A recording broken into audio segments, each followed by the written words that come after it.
Salut à vous, c'est votre pharmacien le docteur Eyeteo Miguel et bienvenue sur ma chaîne qui compte déjà plus de 28 000 abonnés. Alors dans cette vidéo, je vais répondre à la question d'une de mes abonnés qui a réagi en commentaire d'une de mes vidéos précédentes. Et la question était de savoir est-ce que c'est possible de tomber enceinte si en ayant fait des rapports non protégés pendant la période des règles, pendant les saignements. Alors, la réponse à cette question dépend de plusieurs paramètres. Ça dépend de la durée du cycle, ça dépend de la durée de vie des spermatozoïdes dans le vagin, dans l'appareil génital féminin, et ça dépend aussi de la durée des règles.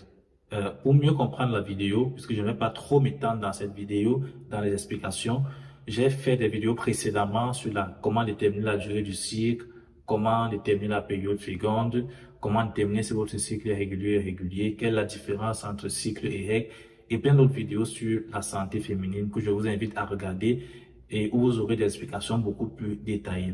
Alors, comme je le disais tantôt, pour répondre à la préoccupation de cet abonné, il est possible de tomber enceinte, ça c'est déjà un fait, pendant la période des règles. Tout va maintenant dépendre de la période féconde parce que durant un cycle donné chez quelle que soit la femme, il y a une période pendant laquelle si vous avez des rapports sexuels non protégés, vous avez de fortes chances de tomber enceinte. Cette période, on l'appelle la période féconde. Donc, si vous avez des rapports non protégés en dehors de votre période féconde, vous n'avez aucune chance de tomber enceinte. Mais si vous avez des rapports non protégés pendant votre période féconde, vous pourrez tomber enceinte.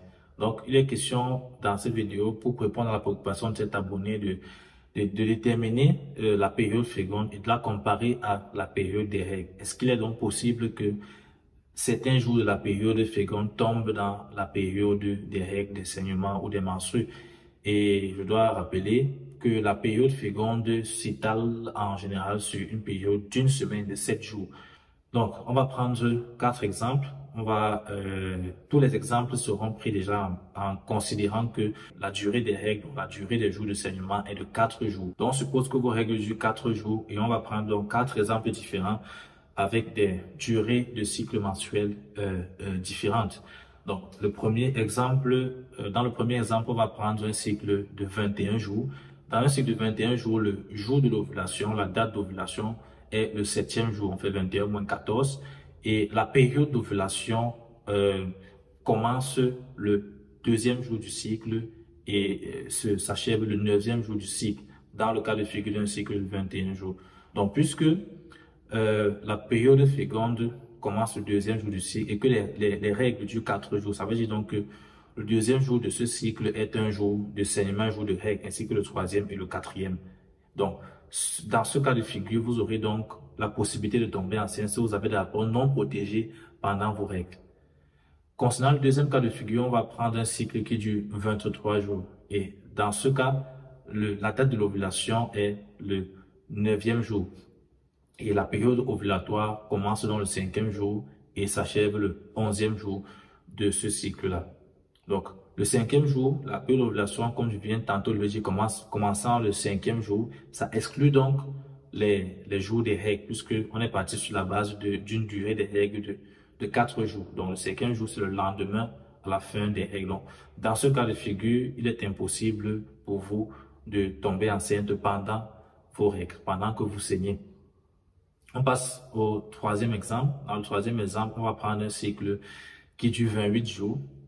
Bon, c'est la durée moyenne des cycles chez les femmes. On estime qu'en moyenne, la majorité, la plupart des femmes ont un cycle d'une durée de 28 jours. Bien que ça peut aller en deçà, ça peut aller jusqu'à 21 jours et ça peut aller au-delà, ça peut aller jusqu'à 35 jours. Donc, on estime que si vous avez un cycle qui dure entre 21 et 35 jours, c'est un cycle normal, il n'y a pas à s'inquiéter. Dans ce cas, la date de l'ovulation, le jour de l'ovulation, c'est le 14e jour et la période féconde va du 9e jour au 16e jour. Donc, le 9e jour correspond donc à 5 jours après la fin des règles, puisque dans le cas de figure, on a dit qu'on suppose que vous avez une durée des règles de 4 jours. Donc, le 9e jour, c'est bien au-delà. Les règles sont déjà passées depuis bien longtemps. Donc, il est impossible dans ce cas pour vous de tomber enceinte. Et on va prendre le dernier cas de figure avec un cycle de 31 jours, toujours avec des règles qui durent 4 jours, donc les saignements qui durent 4 jours. Pour un cycle de 31 jours, on aura la date d'ovulation qui correspond au 17e jour et la période féconde qui va s'étendre du 12e jour au 19e jour du cycle.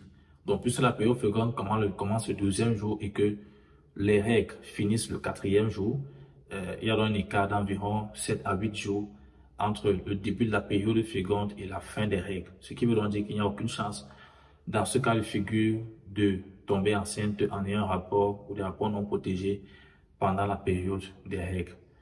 Donc, vous l'aurez compris, ça dépend. Il faut faire des calculs et appliquer les calculs et les formules en fonction de la durée de votre cycle, premièrement. Deuxièmement, de votre période féconde. Et troisièmement, de la durée de vos règles.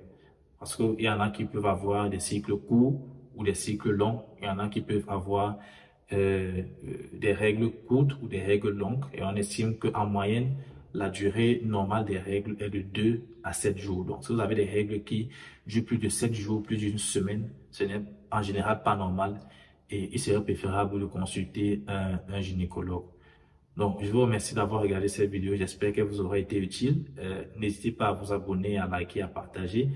Et je vous donne rendez-vous très prochainement pour une toute autre vidéo.